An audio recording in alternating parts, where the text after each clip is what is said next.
Hey everyone, Egman here with another video, and today we're going to talk about BT7. Specifically, we're going to talk about our first deck list. It's going to be a Jesmon deck list. I know it's nothing too crazy, but it did get some support, and I think it is a good primer for the set in general. But we're going to talk about some of the new cards it has, and we're going to have an example deck list at the end as well.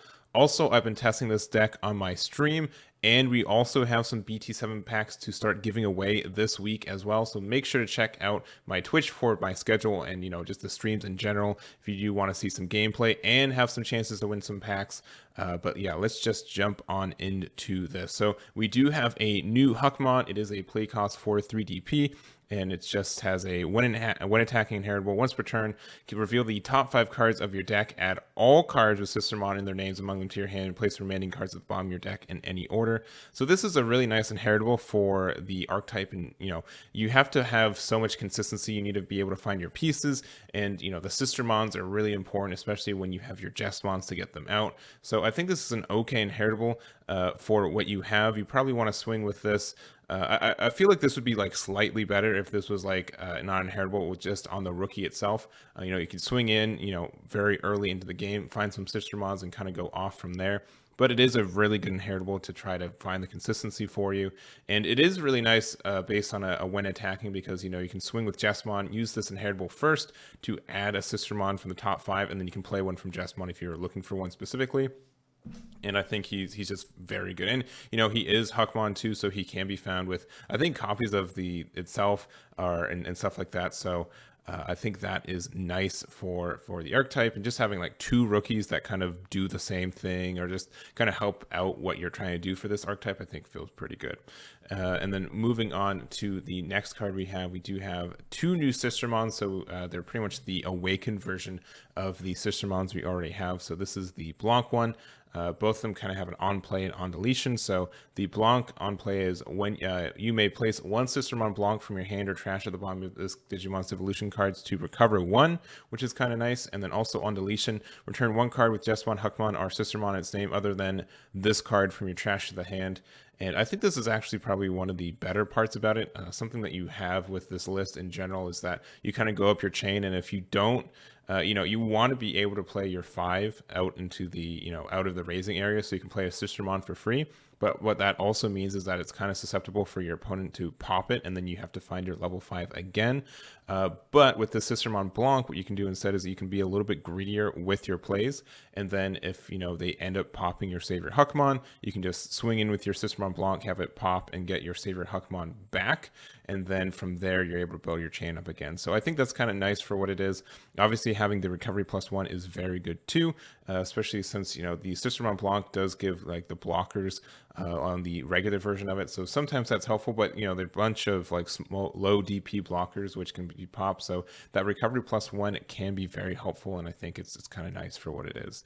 So, and then the other card we do have is the Sistermon Seal Awaken. So it does have a similar on play. You may play 1 Sistermon Seal from your hand or trash at the bottom of this card's Digimon's evolution cards to delete one of your opponent's Digimon with a play cost of 5 or less. This one's a little less, a little underwhelming for me, just because, being able to delete a play cost of 5 or less isn't too good. I don't know if it'd be broken if it was like a level 5 or less, just because, you do have to get the seal underneath it as well. So I don't know, maybe it should be a play cost of 6 or less. I don't know, just to make sure to hit like most level 4s. A level 4, trading for a level 4 feels kind of good, but I don't think it's terrible. I think you probably like run one of these too. And then also does have the same on deletion. Return 1 card with the Jesmon or whatever to your hand to do that. So you can also Digivolve this for 2 on top of a level 4. So and this is also the same for the Sistermon. So let's say, even if you don't get the on play, you can Digivolve them on top of pretty much their own selves, and then you're able to get like a 5 DP or whatever. I don't think you do that too often unless you really need that on deletion to hit something you need. But that is another option for you, and you get some cycle and everything else. But it is interesting that it does have like this awakening, even though it doesn't get the on play effect because it is a devolution and not a play effect. But those are pretty much the new cards that we get specifically for it.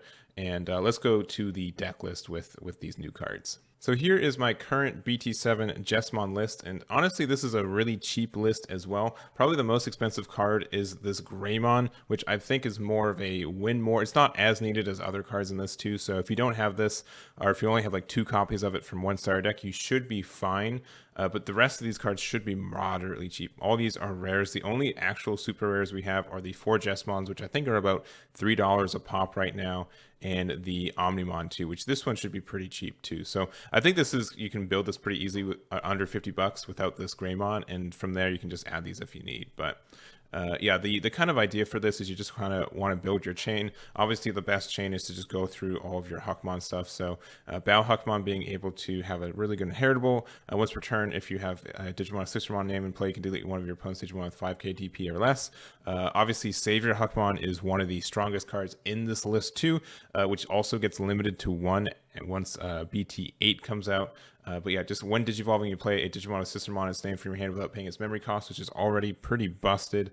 And then Inherited Effect when attacking once per turn if you have a Digimon card with Sistermon its name in play, unsuspend. So obviously, like, the idea is you can play both this Jesmon on top of it. You get to do more swings with it. This becomes over 15k pretty easily if you get, you know, the seal off and being able to get the plus 2k on there. And then and everything else, it just gets, you know, a really big Jesmon. You kind of go from there. Some more of my tech choices: 2 Guilmon from the starter deck, from the structure deck. You don't use the regular effect for it. You just use the inheritable of once per turn when an opponent's Digimon is deleted, you get to draw 1. So being able to get some more cycle is kind of nice. I also like this Biomon as well. So when this Digimon attacks a player, you can draw 1. So if you kind of need some more of that draw off of a, you know, a level 4 or something like that, you can get some extra draw, which is nice. And then also for my level 4s, we're only running 3 Bao Huckmon just because it doesn't really do anything too much just on itself. So it's not as neat as anything else. Obviously, it's a level 4. You can search with the Huckmon, so that is kind of nice, but it's not super duper needed, I'd find. 1 Agunimon, just because we are running some tamers, and, you know, sometimes this can just win you the game, so I like running just 1 of him. If you found room for 2, I'd do it, but I think 1 is just fine.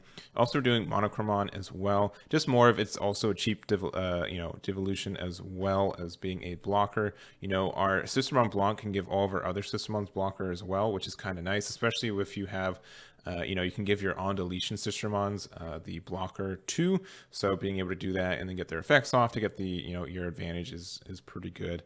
But sometimes you just need this and just a devolution for once. I don't think you're costing too much. Savior Huckmon we know about, but we also have War Groundmon as our other one. So this has a 1 attack and delete one of your opponent's Digimon with 3k DP or less.